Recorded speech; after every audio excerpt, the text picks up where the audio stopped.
শিৱসাগৰত হৰিত যোগ কাৰ্যসূচী একাদশ আন্তঃৰাষ্ট্ৰীয় যোগ দিৱস 2025ত অংশৰূপে আজি শিৱসাগৰ হৰিত যোগ নামৰ এক বিশেষ কাৰ্যসূচী ৰূপায়ণ কৰা হয়। যোগৰ লগতে পৰিৱেশ সংৰক্ষণৰ বাৰ্তা দিয়া এই কাৰ্যসূচী শিৱসাগৰ ঐতিহাসিক শিৱদৌলৰ প্ৰাংগণত অনুষ্ঠিত কৰা হয়। এই যোগ অনুষ্ঠানত শিৱসাগৰ জিলা পৰিষদৰ মুখ্য কাৰ্যবাহী বিষয়া সতীশ ঠাকুৰীয়াই আনুষ্ঠানিকভাৱে শুভ উদ্বোধন কৰে।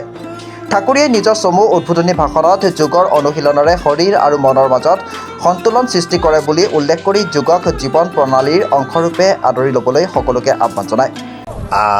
আমাৰ 21 জুন তাৰিখে ইণ্টাৰনেশ্যনেল যোগা ডে আছে। সেইটোৰ পৰিপ্ৰেক্ষিততে আজি আমি গছপুলি ৰোৱা এটা কাৰ্যসূচী লৈছোঁ আৰু গছপুলি ৰোৱাৰ আগে আগে আমি অকণমান যোগা কৰিলোঁ আৰু এইটোৰ ক্ষেত্ৰত বিশেষকৈ দায়িত্ব লৈছিলে আমাৰ জয়ন্ত বেজ।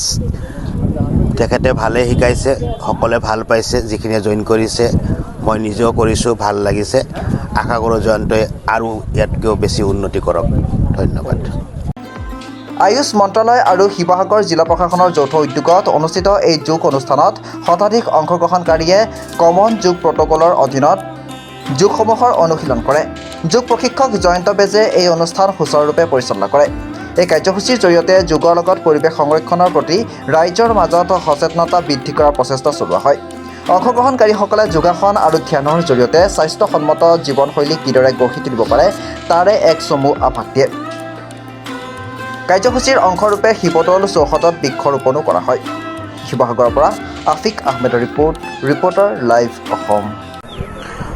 আজি আপোনালোকে অলপ আগত আমাৰ যিটো হৰিত য়োগা প্ৰগ্ৰাম আছিলে, সেই হৰিত য়োগাটো আমাৰ অসমৰ 5খন জিলাৰ ভিতৰত আমাৰ শিৱসাগৰ জিলাটো চিলেক্ট কৰা হৈছিলে। যিহেতু এটা মনুমেণ্টছৰ ওচৰত কৰিব লাগে, আইকনিক প্লেছৰ ওচৰত, আমি শিৱদৌলৰ সেই প্ৰাংগণটো বাছি লৈছোঁ। আৰু যিহেতু আমাৰ য়োগাৰ লগত যিটো আমাৰ পৰিৱেশ সংৰক্ষণ বা পৰিৱেশৰ লগত আমি মিলি থাকিব লাগে, তাৰে এটা অংশ হৈছে হৰিত য়োগা। মানে আমাৰ ইয়াৰ লগত আমাৰ গছপুলি ৰোপণ হওক, আমাৰ পৰিৱেশ সংৰক্ষণ হওক, আমি পৰিৱেশৰ লগত কেনেকৈ মিলি থাকিব লাগে য়োগা কৰাৰ লগতে, সকলো মিলি এই হৰিত য়োগাটো হৈছে। আৰু আমাৰ আজি এই হৰিত য়োগাৰ প্ৰথম কাৰ্যসূচী হিচাপে আমাৰ এটা য়োগা ছেশ্যন হ'ল আৰু য়োগা ছেশ্যনৰ পিছতে আমাৰ পৰৱৰ্তী পৰ্যায়ত আমাৰ গছ ৰোপণ হ'ব আৰু বিভিন্ন ধৰণৰ যি আমাৰ পৰিৱেশ সংৰক্ষণৰ কাৰণে বা পৰিৱেশটো চাফা কৰিবৰ বাবে যি সজাগতামূলক যিখিনি আমাৰ কাম কৰিব লাগে সেইখিনি আমাৰ ইয়াতে বক্তব্য আগবঢ়োৱা হ'ল। আৰু অনাগত দিনত আমি আশা কৰোঁ যাতে আমাৰ প্লাষ্টিক ফ্ৰী যিটো আমি এটা লাগি আছোঁ, প্লাষ্টিকবিলাক ফ্ৰী হ'ব লাগে, য'ত ত'ত আমাৰ ৰাস্তাত গাৰ্বেজ পৰি থাকিব নালাগে, ৰাস্তাত কোনো পলিথিন বা এনেকুৱা চিপছৰ পেকেট, মৰ্টনৰ পেকেট, বিভিন্ন ধৰণৰ বস্তুবিলাক ৰাস্তাত পেলাব নালাগে বা য'তো বিভিন্ন ধৰণৰ আইকনিক প্লেছত বা য'তে হওক পেলাব নালাগে। আমি তাৰ কাৰণে এটা নতুনকৈ কনচেপ্ট আহিছে মাইক্ৰ' ডাষ্টবিন, আমি সেইটোৰ ওপৰত প্ৰমোশ্যন কৰি আছোঁ এতিয়া। যাতে এটা মাইক্ৰ' ডাষ্টবিনটো হয় কি, সকলোৱে স্কুললৈ যাওঁতে এটা প্লাষ্টিকৰ বটল বা সকলোৱে গাড়ীত এটা পানীৰ বটল এটা লৈ যায়, যিটো পানীখিনি খোৱাৰ পিছত মানুহে পেলাই দিয়ে বা ক'ৰবাত ৰাখি থৈ দিয়ে।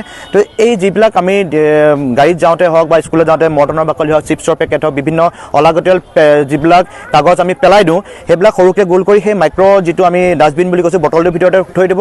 বটলটো ভৰ্তি হ'লে সেইটো আমাৰ স্কুলৰ ল'ৰা ছোৱালীবিলাকৰ কাৰণে এটা নতুনকৈ হেৰি আছে কনচেপ্ট, তেওঁলোকে স্কুলবিলাকত এই বটলছবিলাক দিব পাৰিব। আমাৰ স্কুল ইনস্পেক্টৰৰ লগত বা আমাৰ মিউনিচিপেল বৰ্ডৰ লগত বিভিন্ন ধৰণৰ কথা চলি আছে আৰু সেইবিলাক এটা সংস্থা আছে, তেওঁলোকে সেইবিলাক কালেক্ট কৰিব।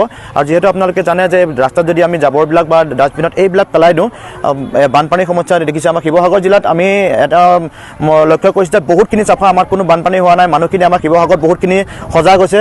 কিন্তু তাৰ উপৰিও স্কুল বা বহুতখিনি মানুহ সজাগ নহয়, যোনে গাড়ীৰ পৰা মৰ্টনৰ বাকলি হওক, চিপছৰ বাকলি হওক, চিপছৰ পেকেটৰ হওক, কলৰ বাকলি ৰাস্তাত পেলাই থৈ যায়। মই অনুৰোধ কৰিছোঁ আপোনালোকে গাড়ীৰ পৰা সেইবিলাক পেলাই নিদিব, গাড়ীত এটা বটল ৰাখিব, তাতে সেই বস্তুবিলাক আপোনালোকে ৰাখি বা সেইবিলাক বিভিন্ন স্থানত পেলোৱাৰ আপোনালোকে কৰিব, নহ'লে বা কালেক্ট কৰিব আহিব ঘৰৰ পৰা, তাত আপোনালোকে দি দিব।